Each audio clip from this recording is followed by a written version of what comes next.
قراءة سيدنا إمام أبو بكر شعبة بن عياش عن عاصم كوفي من طريق الشاطبية. بسم الله الرحمن الرحيم. ثم اتخذتم العجل من بعده وأنتم ظالمون.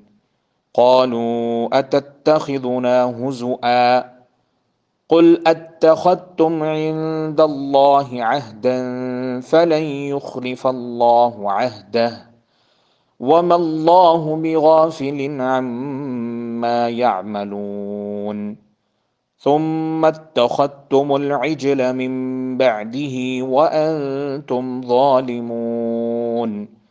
قل من كان عدوا لجبرائيل فإنه نزله على قلبك من كان عدوا لله وملائكته ورسله وجبرائيل وميكائيل من كان عدوا لله وملائكته ورسله وجبرائيل وميكائيل فإن الله عدو للكافرين.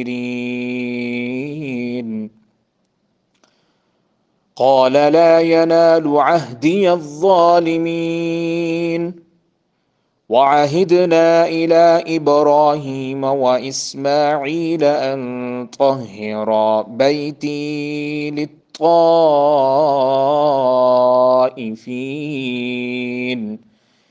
أم يقولون إن إبراهيم وإسماعيل وإسحاق ويعقوب والأسباط كانوا هودا أو نصارى.